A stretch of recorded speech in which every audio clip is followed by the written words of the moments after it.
Hello, everyone. Welcome to episode 6 of the Film for Fans podcast, your home for movie news, reviews, and movie fan views.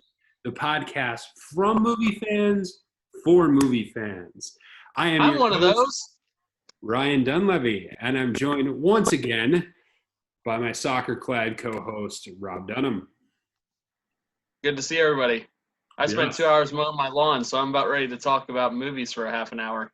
I like it. Yes. Work before play. Yes. All right, so we got a great show in store for you. We're going to talk a little bit about new movies. New movies. Yes, they exist. What are those? New movies. We're going to talk about new movies. We're going to rank Christopher Nolan's movies and the watch list. All right, Rob, let's get started with some news for this week. And I think the biggest news is there's actual movies that have been out for a week now.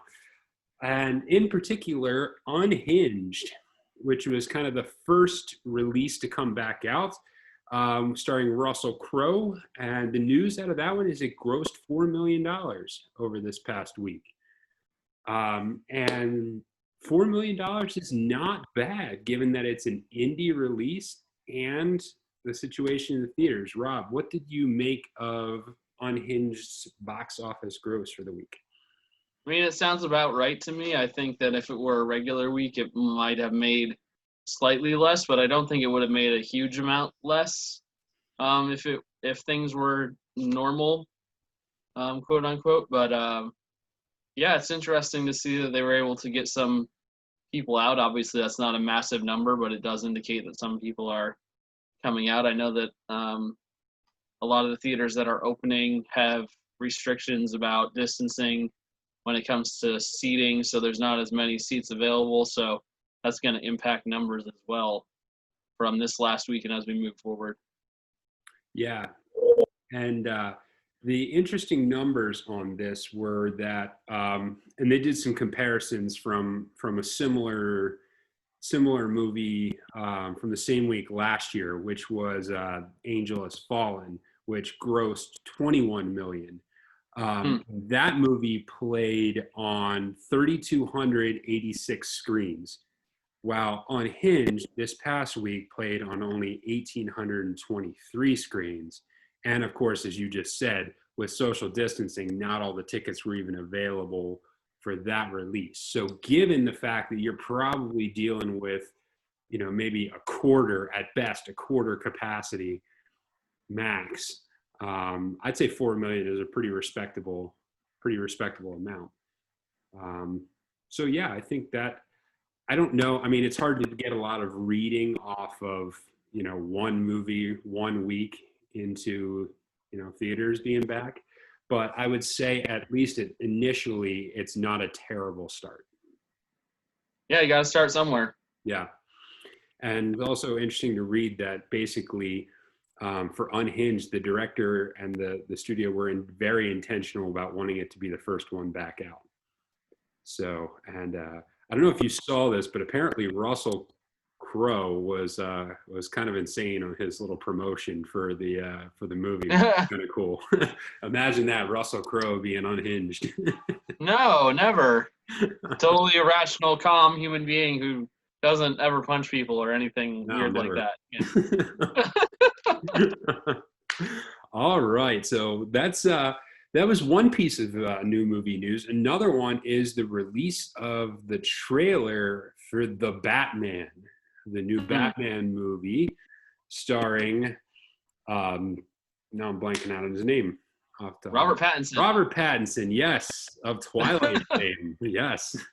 Oh, how exciting. Yeah, so Robert Pattinson, the new Batman. So we got to see the first little bit of trailer for that movie. So, Rob, what did you think of The Batman? You're going to have to forgive me, Sensei, for not seeing it yet with my busy schedule. But I would love to hear your thoughts on it. Ah, yes. Okay. So I think it's really fascinating. I think it's interesting. It does feel a little bit more like the DC movies that have been around recently with Dawn of Justice and Man of Steel, particularly the later ones, the kind of darker tone of the DC comics. So I feel like it feels a little bit more like that era DC than it does the Nolan versions of Batman. Pattinson is an interesting, plays an interesting Batman, because I think I have no idea what he's going to be like as actual Batman, because apparently he's bulked up a little bit, but he's still playing a little bit more like his normal self. So I think he's going to be a unique character for it. And I'm going to withhold judgment on him as Batman until I see a little bit more, especially after I was not a fan of the idea of Heath Ledger, and that turned out really, really well for previous Batman iterations with I mean, to be fair, Robert Pattinson is already used to changing into a bat, so he'll do pretty good. Oh man. So hitting you with a hard-hitting analysis here on Film for Fans. Yes. So we get some Twilight jokes in there. But I think it's an interesting choice. I mean, Pattinson has actually, for lack of a better term, kind of revived his career lately and gotten some more acting chops and been in some more films where he's played pretty well. You and I both saw The Lighthouse last year, which was an interesting film, to say the least. Interesting is a good way to say absolutely insane on every level. Yeah. And we're about to see him too in Tenet in just a few days. Yeah, so it seems like his career trajectory is picking up, and he's gotten more acting ability. So I'm encouraged by what I saw from the trailer. Good. I look forward to seeing it and the movie. Yeah. All right. So the next bit of news is we have a new slate of movies opening this weekend. So now that movies are back, we may do a little segment like this each week where we talk about new releases and talk about which ones we would perhaps be interested in.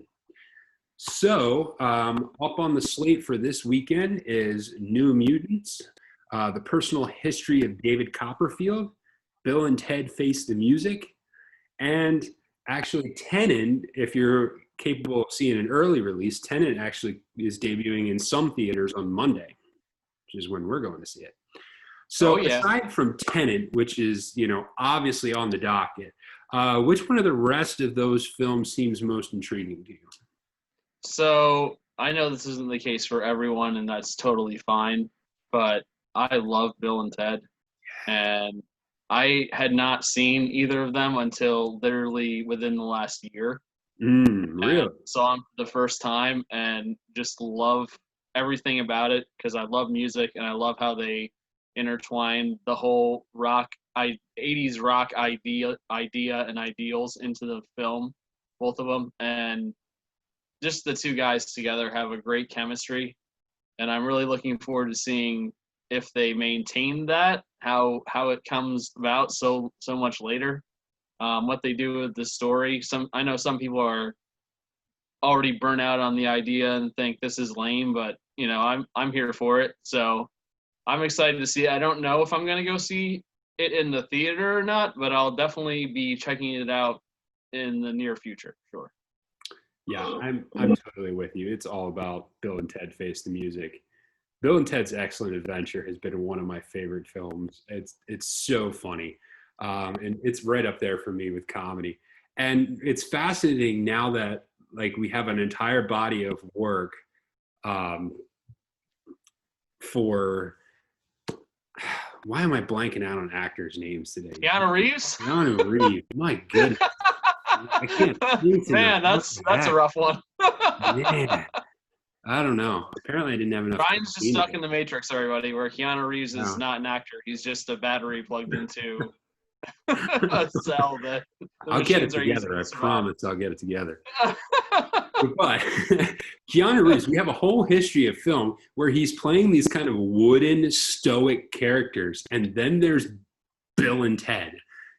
And it's just so much of a departure for Keanu Reeves, and it's so great. And the characters are so endearing. And I love the scene of in the first movie of Napoleon running around the Waterloo Water Park and Genghis Khan tormenting a sporting goods store. I mean, it's such a fantastic concept. I love it. I mean, most historical movies where you're like bringing people from different eras, you have them doing like deeply important things, and here they're just bringing them out to explore a mall and give a final report. It's great. So I'm looking forward And, to you know, it. hopefully they'll come across death at some point and have to play some games with him and have Yes, him be a sore loser again, because I love that. yes, yes, for sure. But if I were to pick a different one out of that, I think the personal history of David Copperfield seems kind of interesting. So we'll see. I don't know a ton about David Copperfield, so I think there could be some intrigue there for me. So we'll see if I go to check any of those out. But yeah, it's actually not a bad slate of movies for week 2 of movies. But of course, the highlight for us will be Monday going to see Tenet in IMAX. And I can't wait for it. I am stoked. There was part of me that never thought this would happen.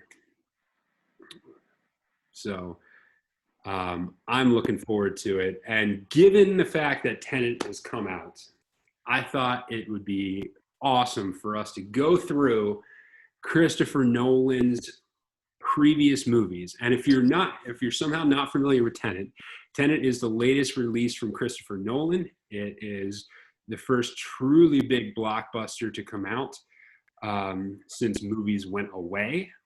And this is one we've been looking forward to for a long time. So Christopher Nolan is probably one of, if not the best director operating right now. And he's got a great filmography. And so, Rob, do you want to play a little game with Christopher Nolan's Let's previous play a movie? game. That's yeah. All right. So, what do you say we do a Christopher Nolan movie draft? Oh boy, this could get intense. Yes. So, let's see. How do we want to do this? Um, I think the person with the most hair should go first. Although you might actually have more hair on your face than I have on the top of my head. see, So the ball. I think Man, just out of deference to you coming up with the concept of the podcast for the first podcast draft, I'll give you the first pick. all right. So, first pick, round 1. I am going to take Inception. I'm going to take Inception. Choice. I think of all of the movies of his fantastic repertoire, I think Inception is the most unique and probably the one I would say most people would consider that that they would know Christopher Nolan for. That's the one. I would say that's his signature movie. If I were making a choice, so I'm going number 1, Inception. All right. I was just on Reddit this week looking at someone had posted a link to one of the special features that explained the hallway fight scene and just the level of engineering and detail that went into that. It's not just a simple camera trick that they were able to pull this scene off, but there's literally this rotating circle in this giant apparatus that they had to design this huge steel infrastructure just to build this thing. And they talked about how Joseph Gordon-Levitt was so insistent that he be allowed to do this on his own, that he didn't want to have a stunt double do it, that he wanted to be the one jumping around and walking around as the thing spun around. They also said that Christopher Nolan himself went in it and walked around as it was going around just to get an idea of what it would be like. And just the level of detail and commitment to pull something like that off. And it was such a massive scene in the movie, and it just really like it helps sell the whole concept. Yeah. And the insanity of coming up with something like that and then actually being able to work it out physically is mind blowing to me. Yeah. The concept is just so unique and so unlike anything else you see in films, and to be able to pull that off in a way that was still accessible is fantastic. So that's my number one So, pick. so I love Inception, but I'm glad you took it because if I had the first pick, I would have taken The Prestige. Ah, okay. To me, the reasoning behind my pick of The Prestige first would have been that out of all his movies and out of almost any movie I've seen, it might be the most tightly written movie that I've seen. Just everything builds and builds. The movie is a slow burn. So for some people, they might be wondering what is actually happening, but I think there's enough tension in the storyline between the two main characters that it keeps you interested and invested early on. And as it goes on and on, there's these points in the movie where something just clicks and you go, whoa, what just happened? And then I would say especially the last 20 to 30 minutes of the movie, those moments just come over and over and over. It's like waves. Mm-hmm. And the very end of the movie, the last 2 or 3 minutes of the movie is stunning. And I've said before, I think I get chills every single time I watch the movie when it comes to the last few minutes. And there's no other movie I feel that way about. So that's why I would rate it so highly. Yeah. And the battle of two rival magicians in and of itself doesn't seem like a great concept, but the way he pulls it off with just, like you said, escalating tension, the tension just builds steadily throughout the movie. And it's just a constantly increasing pace and tension. And the story is interweaved so well that at each moment, there are different moments in the movie where you feel for each of the two rivals. Like you're not entirely sure who you should be rooting for as to which one's the good guy and which one's the bad guy for the entire movie. And that tension is just palpable. And like you said, the last few minutes are just spectacular in relation to the rest of the film. And the way he basically choreographs the film to the different parts of a magician's illusion is fantastic. All right, what do you got next? All right, so my second round pick is going to be Interstellar. Mm. I am a huge sci-fi nerd, so that's partially one of the reasons I take it. But for me, this is another instance where he took an unbelievably complex, dense concept and made it accessible. I mean, you're talking about the very boundaries of theoretical physics, things that the chief physicists do not fully understand and are just trying to work out.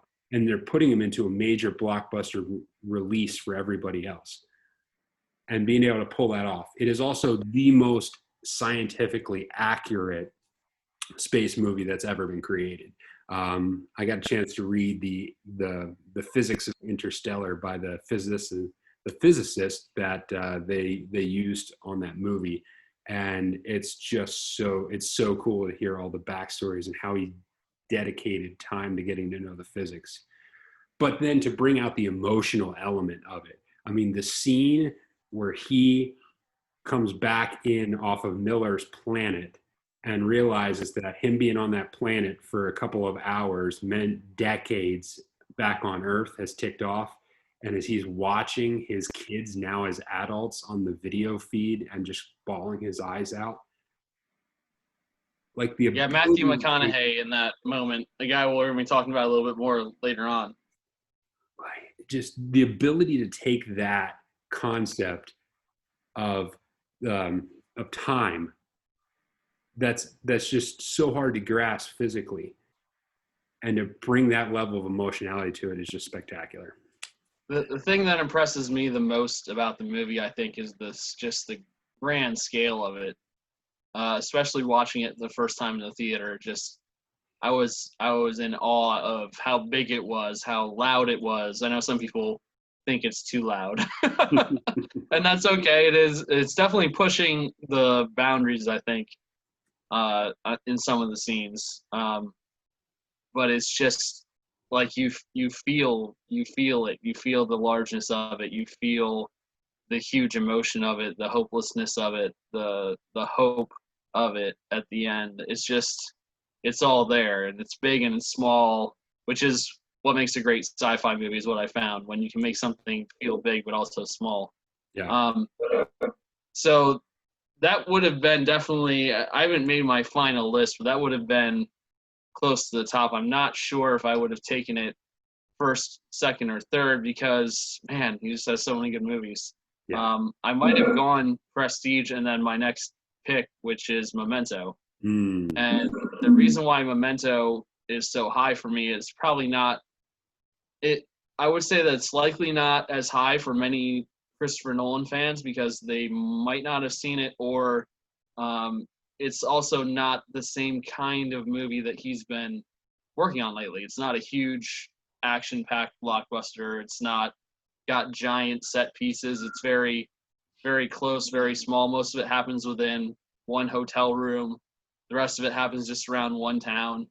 But Guy Pearce in this movie is just phenomenal, and he's in a lot of it by himself, and he just acts so convincingly as this guy who has lost his memory, has short-term memory loss issues.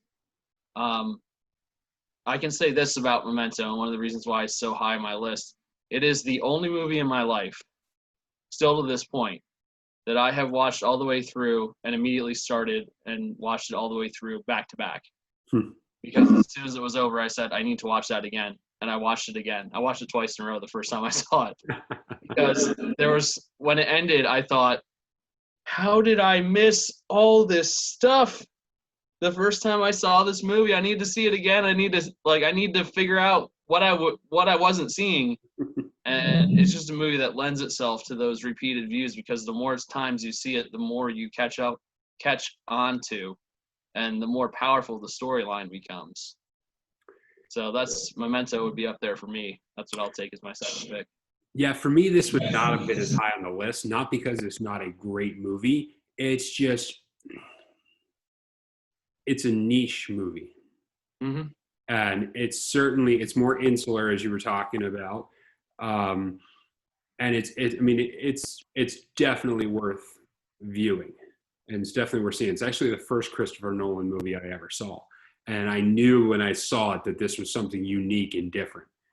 But it's not a movie I want to return to on a regular basis. So that for me is why it's not as high on my list. Another thing I find interesting about it is that, in my opinion, a lot of what he did in Memento, he translated into Inception. Yes. In a more palatable way for people to connect with. Mm-hmm. So I think it's a theme that comes through some of his movies, and I think it all started back with that. So I think without that, we might not have seen some of the other things that have transpired in his career, where he's gone thought-wise. All right, What do you got next? All right, so my next one on the list would have been The Prestige. However, since that is already taken, I will have to go with The Dark Knight. I'll have to jump in with the Batman movies, and I will have to go with Dark Knight. Heath Ledger, the scale of it, the scope of it. It's a much grander movie than Batman Begins. It's more acclaimed, but that doesn't necessarily mean it's better. It's just more acclaimed. But I love the interplay between Batman and the Joker, and in particular the Joker character and the mysterious element of the Joker character. And I just love the clarity of the vision between good and evil in this, between chaos and order. And that concept is just so clear and so apparent in those movies. In particular, I don't think there's been a better shot superhero movie. Yeah. When it comes down to it, from the very opening scene where the guy, you don't know who it is at the time, is holding the rubber Joker mask on the corner of the street, all the way through the movie, there's just these moments that they happen over and over again that you're just like, wow, that's just a beautiful shot. Yeah. It's just so well done. Yep. After The Dark Knight, I mean, and I agree, The Dark Knight, in my opinion, is the best of the Batman movies that he's done. Like you said, I think it's cleaner than Batman Begins, and I think that it's a little more coherent than The Dark Knight Rises. Not that I don't like all three, but I do think The Dark Knight is the top one. Would definitely be very high up on my list. So probably at this point, I would have taken The Dark Knight, Interstellar, Inception in some form. There's just so many that it's hard to figure out where to go next. But I think that, let me see. I would probably go with Dunkirk next. And to me, I just really enjoy how he presented that story. And like we said about sci-fi movies, it has some of the same kind of feel, the feel of the vastness of it, but also the smallness of it, because it's about evacuating these guys off this beach, but it's also really about the one soldier who's trying to get off this beach. So, it was just a beautiful film to watch in large format, and I love watching it on my projector screen too, because it's as big as I can get it. Yeah, I really like Dunkirk a lot. And the interesting thing about Dunkirk for me is that I would say out of all his movies, it might be the one that I wasn't as crazy about the first time I saw it, comparatively to some of the other ones. But having watched it several times more, I just have a much greater appreciation for it, especially the scenes that were filmed with special cameras when it came to the dog fights and all these other things that he did in the movie. It's very compared to the other big movies that he's done, it's probably the most practical, if you want to say that. Like it's rooted in reality because it's a true story. Yeah. So it's a different feel than Inception or Interstellar. And Tenet, which is coming out, I think is going to have the same kind of big kind of sci-fi feel, at least based on the trailers that we've seen. So it really is unique, I think, in the movies that he's made, especially when it comes to the ones he's made with a large amount of money.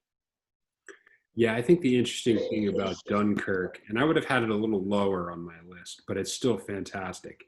The interesting thing about Dunkirk is how he weaves a storyline that takes place over a day or a week, a story that takes place over a day, and a story that takes place over an hour, and intersplices them throughout to create a cohesive narrative.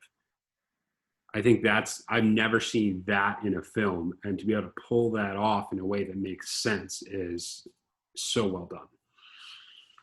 Another thing I would say about Dunkirk is that if you have not seen the movie The Darkest Hour with Gary Oldman, I don't think that's like it's a good movie. I don't think it's like an incredible movie. But if you watch The Darkest Hour and Dunkirk like soon after one another, it gives a whole different perspective of what happened at Dunkirk. Yeah. Because you're seeing the behind the scenes part of it a whole lot more, and just the tension and the reality of them needing to get this thing figured out like as soon as possible. And it's a great story. It's one of the best stories of that war. If you can have a good story from a war. Yeah, you're exactly right. They're great companion films to watch together. So what do you have next then? In this slot, I would have picked Batman Begins. And I would say that Batman Begins for me was in there because it showed you right from the start that this was going to be a different kind of superhero movie. It was not going to be that kind of campy, cartoony,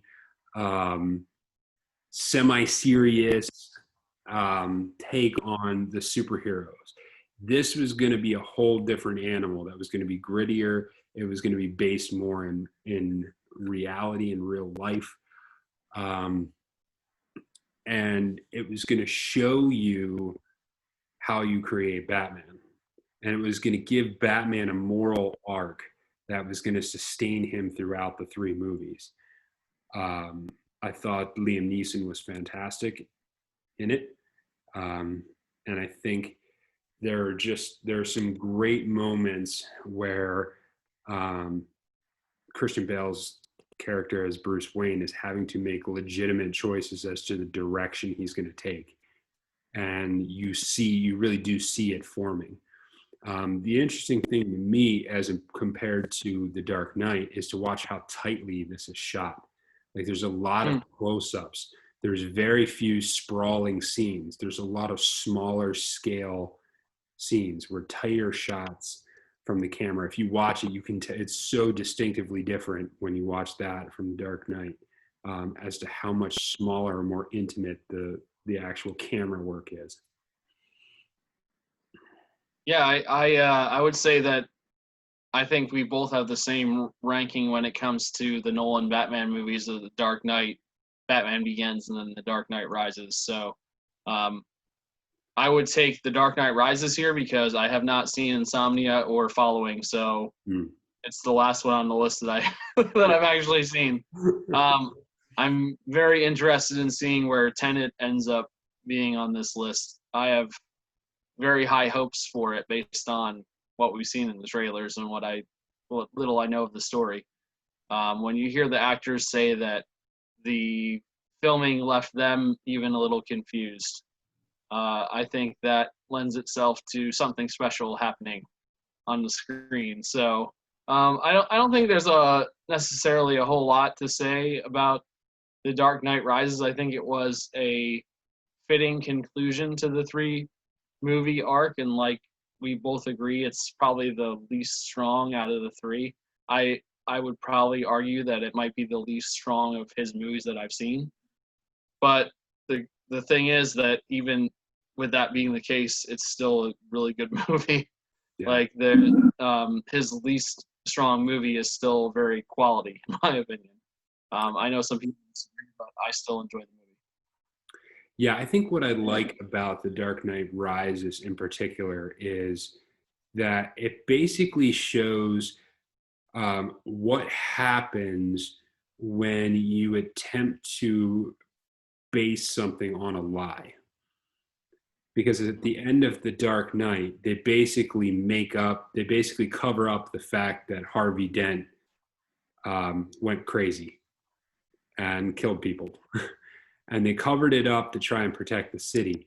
And basically what you see when you transport into The Dark Knight Rises further into the future is you see the cracks in the society that have built on that unstable foundation of a lie. So I think it does a fantastic job of showing what happens when you attempt to base your I don't know, legislation, film, society, whatever it is you want to call it, on a lie. And that's displayed right from the very beginning, because the opening scene of the movie is the Batman logo like being literally cracked apart like ice, and Commissioner Gordon with his speech, "I believed in Harvey Dent." And that's where the movie starts, and it goes from there, and everything kind of just unwinds. Mm-hmm. Yeah, so you get to see. I know that you have not seen Following either, but you have seen Insomnia. Yes. So what are your thoughts on that, since that's the last one we have here on the list? Yeah, so Insomnia is a good movie. There's part of me that almost doesn't want to count it as a Christopher Nolan movie because he didn't write it. He directed it, but he didn't write it. So it's certainly worth seeing. I don't put it up there amongst the chronicles and anthems of the great Christopher Nolan, but it's certainly a worthy entry. And Al Pacino is good. So. Yeah. All right, what do we got next? All right, so let's move on from this. So, all right, what we have next? Let's go on to our watch list. And so, last week we picked two movies to watch over the last week. The Gentleman and the Rhythm Section. So let's start with the Gentleman. The It Gentleman sounds like a really awful band. Yes, yes, it does. Ladies and gentlemen, the Gentleman and the Rhythm Section. I Yes, think I'll I think pass. it's a jazz ensemble. Yeah. So with the Gentleman, what we see here is a movie that features an ensemble cast, Guy Ritchie film, and he's known for really being able to get into the inner workings and machinations of this British gang culture. It's where a lot of his well-known movies, Lock, Stock, Two Smoking Barrels, etc., have been focused. And in this movie, it's all about the criminal underworld, focused on the marijuana industry mainly. What's fascinating about this movie is that it features this sprawling cast of just really good actors and actresses, really famous, well-known people, some that are up and coming. But you've got Hugh Grant, you've got Charlie Hunnam, you've got Matthew McConaughey, Jeremy Strong. The list goes on. And to me, it was just a very well done example of what an ensemble cast movie can be. And I don't think that's the easiest thing to pull off. So when it comes to what made it effective as an ensemble movie, what do you pinpoint as maybe one or two things that stood out to you as things that were effective in that style of shooting? I think if you're going to do an ensemble cast, each one of the characters has to stand out. They have to stand out in some way, shape, or form. They need their moment. They need a moment that kind of reveals who they are and lets you care about that character. And I think this is one of the things that Guy Ritchie did brilliantly in this movie and has done repeatedly throughout his career on some of these type of movies, Lock, Stock, Snatch. You know, they're all very similar, of a similar ilk. But you can think of right from the get-go, Hugh Grant's character is one of the most unique characters that he plays. But every single one of them has their own quirks, has their own personality, and has moments where you just enjoy their character. And I think if you're going to pull off a big ensemble cast, A, you have to use them all properly, but B, you've got to give them all their moment. And I think he certainly did that. One thing that I thought was really interesting, and I think it's directly tied into this, and I don't know if you noticed it, but one of the shots that he used several times throughout the movie was when two characters were in conversation, you would look at the one character in profile, and then it would switch to the other character in profile, and back and forth in conversation. Instead of having them both in the shot together, it was focused on one and focused on the other. And I think that that is done specifically for that reason, so that as the audience you're looking at, oh, this is how this guy operates, this is how this guy operates. It helps separate them, delineate their personalities from each other, and the interplay between the characters at different points in the movie is really amazing. And I think another thing that makes an ensemble movie really work is writing. And to me, this is one of the tightest written movies that I've seen in a long time. It hits every point that it's trying to hit, it hits, whether it's being serious, menacing, comedic. All the timing seems to be spot on. I mean, that's the writing and that's the actors acting the writing. But if you don't have it there on the page to begin with, it's not going to come across. I'm looking at you, Star Wars prequels. But there are moments, Charlie Hunnam and Hugh Grant's characters are a focal point of the movie, essentially functioning as narrators of the whole story. And their interplay is fantastic. And then you go, Colin Farrell is also in this movie. I didn't even mention him yet. He doesn't even show up until a little ways into the movie, but in a lot of senses, he steals the show, in my opinion, with his character, because right from his opening scene, he's just at it, and he's hilarious, but also you can tell he's serious and trying to take care of these kids that he's working with. You have any other thoughts on that? It's classic Guy Ritchie in the fact that it's fast wit and quips. Just little one hit fast comedic lines that just gets you laughing, and it's a thoroughly enjoyable movie. It's pure entertainment. The best part may be when they're taking a couple of characters are taking a dead body out of the one person's house. The person who's not supposed to see it stumbles across it. Is everything okay here? Yeah, I think I forgot to wash my hands. Yeah. It's just so good. Yeah. So the other movie that we watched this week was The Rhythm Section. Blake Lively and Jude Law being the two main actors in this film. Tells the story of a woman whose family has been taken away from her in what was purported to be an airplane crash, but it turns out that there may have been something more nefarious going on under the surface of all that. One thing that stood out to both of us is that Blake Lively in this movie is, I would say, almost unrecognizable from some of the other work that she's done.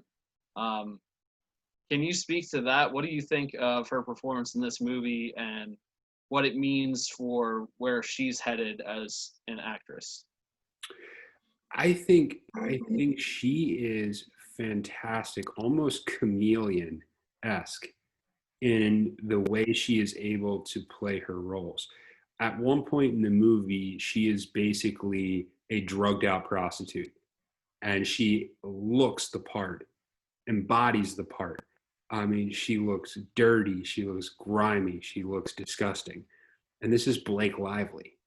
And so you contrast that with, as we were talking about off air, her role in Age of Adeline, where she was this pristine beauty. And there's just an incredible contrast, but it looks so natural. Like, she plays it so well. And so to watch her be able to get into the grittier side of acting as someone who could just make a living playing the nice, pretty roles, I think she really does pull off the kind of grimy, vengeful character. And it's not the first time she's played a role. I think, some of her roles in The Town, in particular, her minor role in The Town, she displayed some of that. But she has a lot of versatility, more versatility than you would necessarily think. So I think she's got a lot to her acting chops. To me, the scene that really drove this idea and thought home to me was when Jude Law is training her in the woods and he leaves her to have to swim across a lake in order to get home. And she takes off her clothes to be able to swim across the lake, packs them in a bag, and slings them over her shoulder. And as she's crawling into this freezing water, you can see just her body, her stomach is just like fighting and struggling against everything. And there's nothing about the scene that's like glamorous. There's nothing about the scene that's sexy. It feels very raw and real. And I think that in order to pull that off, she had to actually go in. Like, the thing is, she's not just acting. Like, she actually had to go into the cold water in real life. She had to do this thing. And I would say that it reminded me in some ways a light connection between some of the insane stuff that Leonardo DiCaprio did in The Revenant. That it's just that being willing to push the limits of your body to let the acting come across as completely real and honest. And that's how I felt about that. And it really sums up the performance to me, that one moment.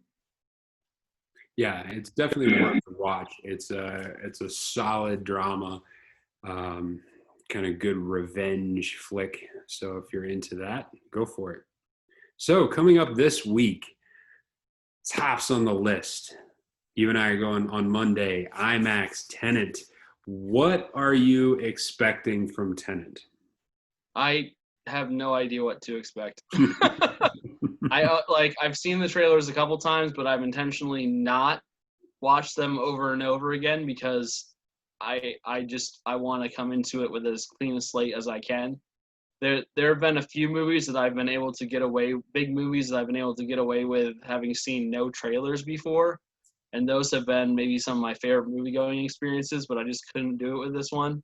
So I'm really, man, I'm beyond excited to see what exactly happens, where this story is going. So we have all these little hints and breadcrumbs and clues about what's going to happen. But the funny thing about trailers, I've always found this funny, is you see the trailers and you think you have everything figured out, when in reality the trailer is probably a minute or less of actual footage from the movie, maybe a little bit more sometimes. A minute of a movie that's almost 2 hours long is nothing. And yet we convince ourselves that we have everything figured out from watching this 1 minute. And so I know that there's bound to be some things in this movie that surprise us and hopefully have us excited afterwards. Yeah, I'm expecting that this is going to be unique. It's going to take incredible amounts of active movie watching. I expect Nolan, as he's done in so many of his films, to treat his audience with respect, and that he expects that you will be able to understand it and get it.